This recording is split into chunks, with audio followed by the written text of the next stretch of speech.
Hi, welcome. I hope your Labor Day weekend was one of some rest from your labors, of quiet pleasure that brought comfort and solace, and therefore some rest to your soul, and some connection to family, friends, or even strangers.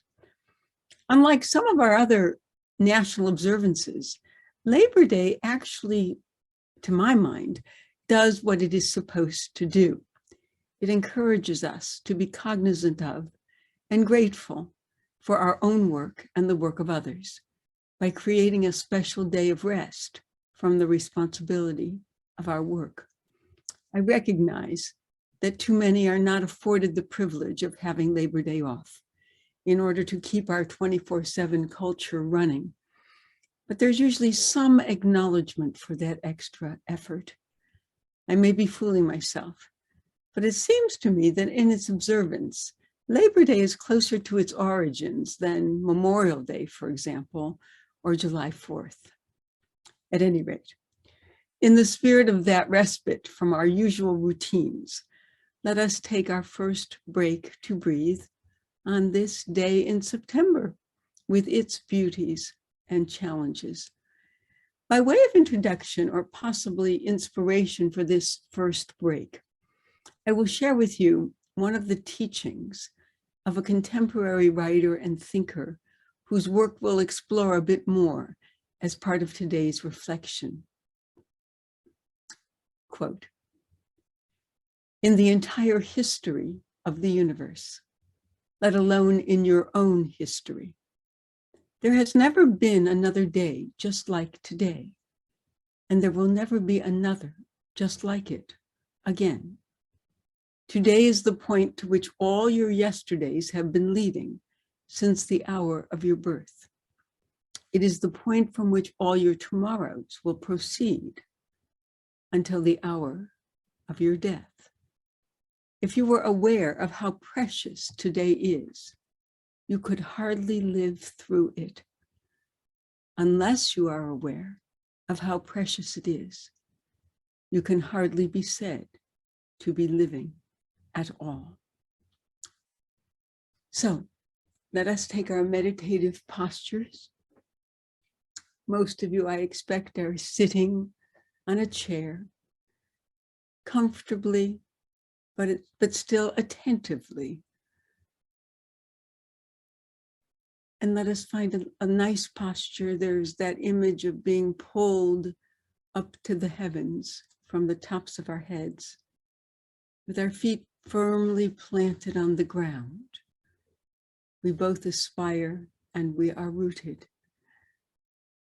And let us take our inventory as we try to soften or release those places in our bodies that tend to hold all of our anxieties, our worries, our stresses. And if you like, I do it automatically, you are welcome to close your eyes or soften your gaze so that nothing external extracts you.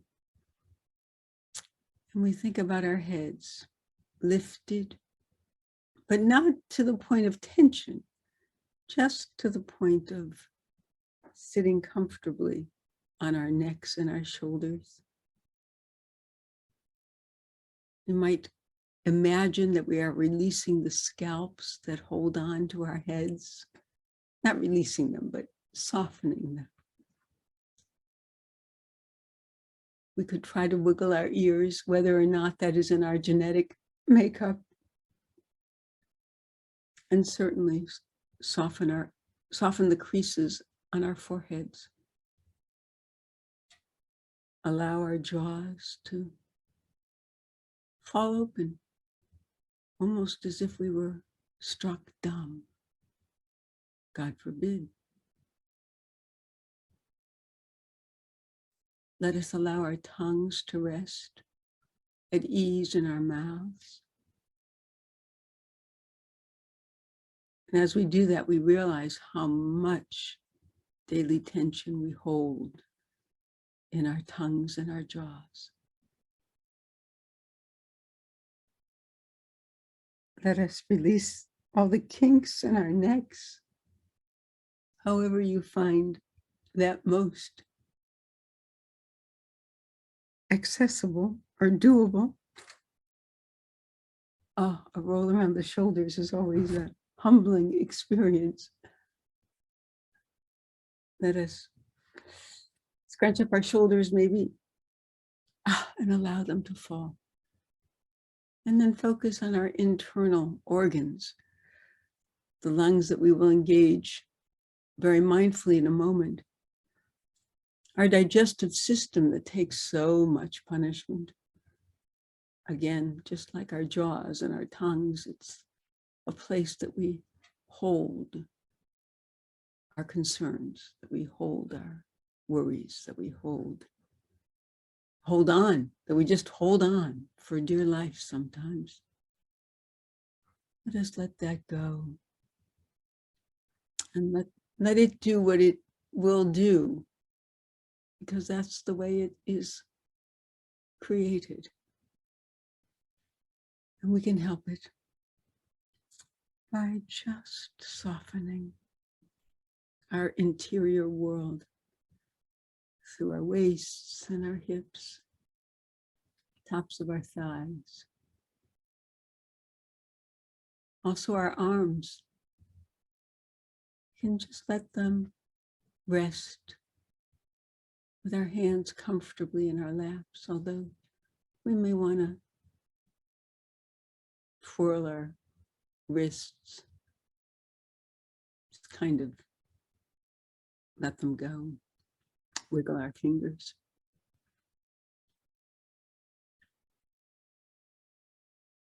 And we return to our legs and our knees and our calves, lower legs, our ankles. Again, like our wrists, we can rotate. And then lift our feet up and down off the ground, wiggle our toes, dig them into the beach, or whatever lovely image comes to your mind. And let us take that first mindful, focused, deep breath. Oh, you might induce a yawn. I always do.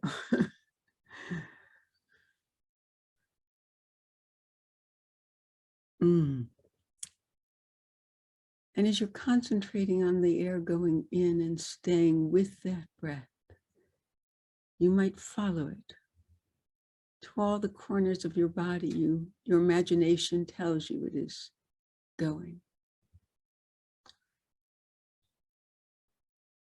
You might hold it. You might experiment with panting a little bit. Whatever keeps you focused on the breath. Because that breath will help you be aware of this minute, this right now, this happening that will not happen again. If you were aware of how precious today is, you could hardly live through it unless you are aware of how precious it is. You can hardly be said to be living at all. And it is this practice that allows us to be living right now, right here, in no other space, in no other time. And if you choose to hold the breath for a bit, then you want to choose to release it as well.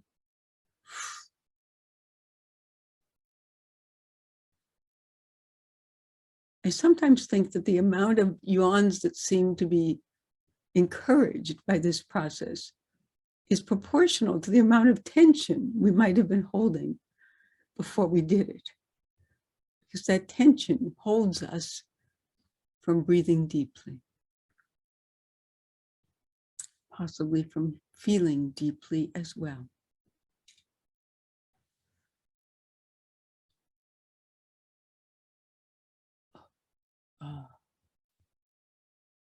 That is good.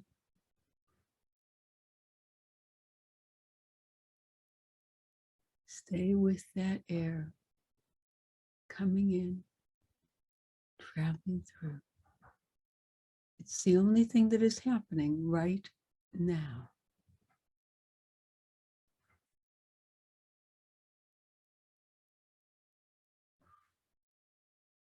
And the exhale also. Perhaps you are releasing more of the tensions through that exhale.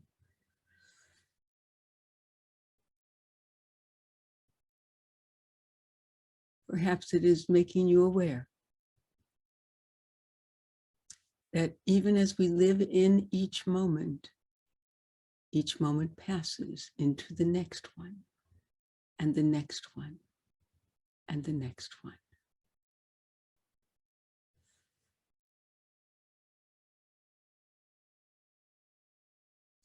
Today is the point to which all your yesterdays have been leading since the hour of your birth. It is the point from which all your tomorrows will proceed until the hour of your death.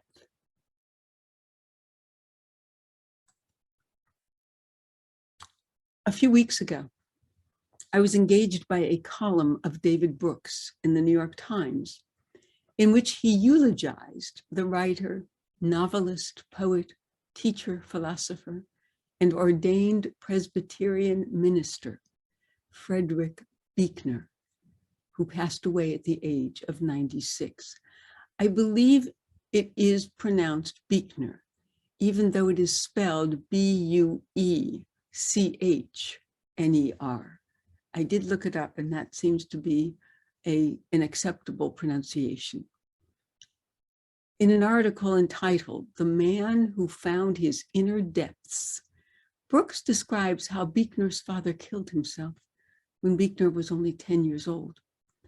In response, his mother took the family to Bermuda and never spoke about or referred to her husband's death in any way. She closed herself off to all feeling. The culture of the family became, don't talk, don't trust, don't feel. As Brooks writes, Buechner went the other way. He realized that the problem with steeling yourself against pain is that you simultaneously close yourself off from being transformed by the power of life itself. Buechner became a master of uncovering his inner depths. He wrote books which seem to indicate that is his agenda. His books tell stories. They let the reader experience another person's experience. Let them get involved with the deep parts of one person's life to see where it rhymes with and differs from their own. From Buechner's many wise teachings, Brooks chose the following as one example of his life's philosophy. Listen to your life. See it for the fathomless mystery that it is. In the boredom and the pain of it, no less than the excitement and the gladness. Touch, taste, smell your way to the holy and hidden heart of it. Because in the last analysis, all moments are key moments, and life itself is grace. What resonated with me in this statement is how close it is to our concept of meditation and the appreciation of every current moment that goes with it. It also seems to echo our belief that life is a gift and a divine blessing. And we tend to forget that reality in the daily stresses and strains of our lives. While I do not subscribe to all of his teachings, especially not the Christological ones, and I hate to simplify any faith or belief system into post-it notes of philosophy, I found others that are thought-provoking and aspirational. Here are a few for your consideration. Here is the world. Beautiful and terrible things will happen. Don't be afraid. Not to be afraid is again a teaching of Jewish tradition.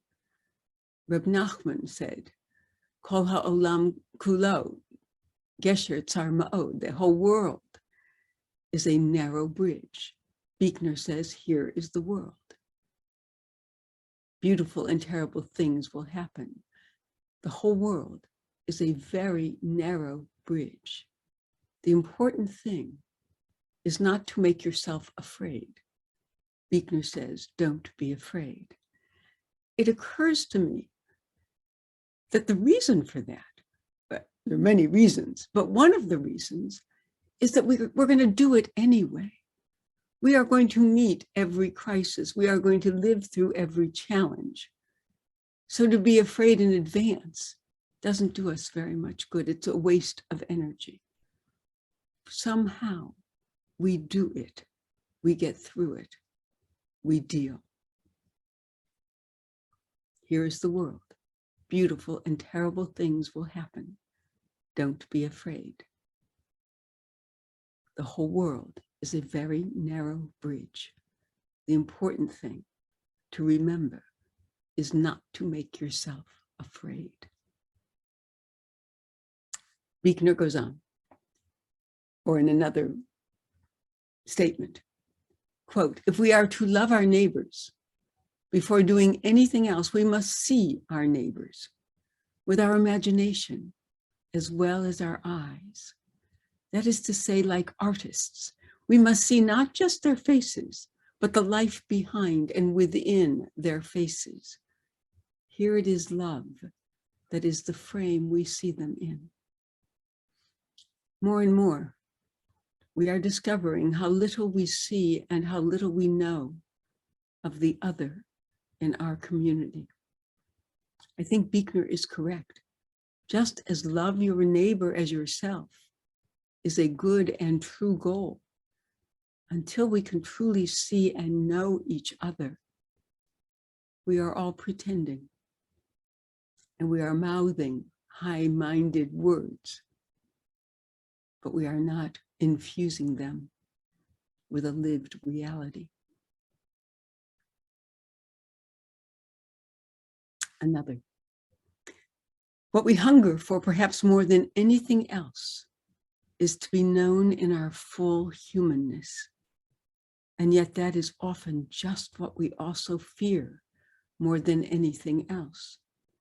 It is important to tell, at least from time to time, the secret of who we truly and fully are, because otherwise we run the risk of losing track of who we truly and fully are, and little by little come to accept instead the highly edited version which we put forth in hope that the world will find it more acceptable than the real thing. It is important to tell our secrets too, because it makes it easier for other people to tell us a secret or two of their own. I had that experience because a friend of mine shared her secret when something very similar happened to me. I was able to turn to her for comfort, for solace, and for strength. I find great truth in this teaching and will probably return to it for further exploration. And finally, not finally in terms of what he wrote reams, and you can explore some of the other teachings that he does share, but the last that I will share with you today. To be wise is to be eternally curious. And if you want to be holy, be kind. One of the goals of our meditative practice is to greet interruptions with curiosity rather than judgment, and to learn to be kind to ourselves rather than thinking immediately or in a knee-jerk way that we are deficient, flawed, or not as smart or attractive or talented as the next person. When negative feelings arise, in whatever context, the goal is to explore those feelings with curiosity and to try to figure out where they come from and what they mean. If we can treat ourselves with compassion, we become better equipped to treat others with that same compassion and humanity. So, with these thoughts in mind, and with one more image from a different context that Buechner shares with us, the image being, unclench the fists of your spirit. I love that. Unclench the fists of your spirit. It goes deeper than what we try to do physically. If you choose, you could use it, or any of his other teachings. To be wise is to be eternally curious. If you want to be holy, be kind. Unclench the fists of your spirit. You may use any of those or any other thing, any other idea or image that helps you. Let us return to our break to breathe. And we just refresh our postures and our inventory and our breathing. What we might do is breathe in, very much aware of the air that we inhale, where it goes, how it feels down our throats, to the backs of our necks, through our nostrils, through our mouths. And as we hold it, we might think, unclench the fists of your spirit. And then on the exhalation, imagine the unclenching.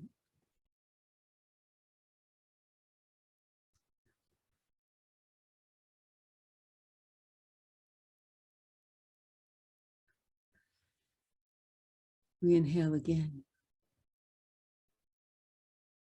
and fill our bodies with the nourishment of that unfettered breath.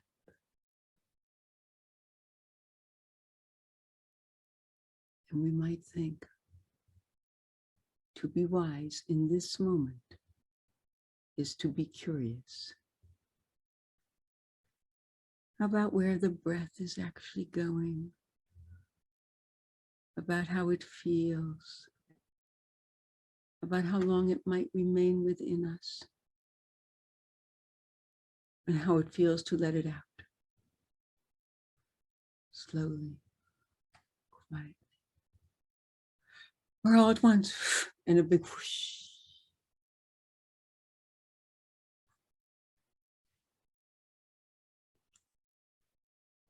And we breathe in again, filling all the way up.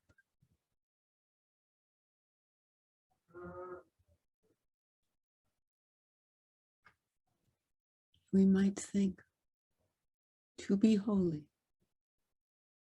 be kind.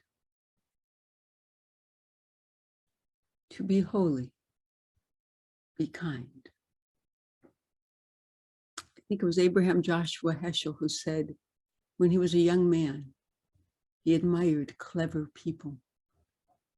As he's gotten older, he admires those who are kind.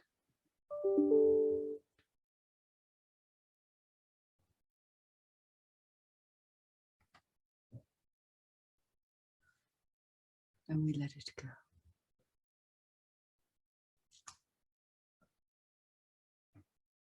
And we inhale.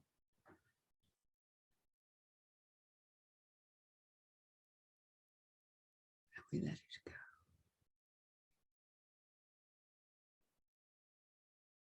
Unclenched, with curiosity, with great kindness to ourselves.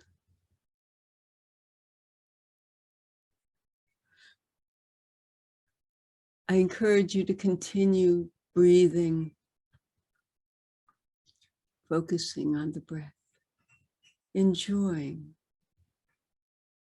this retreat, mini retreat from the world.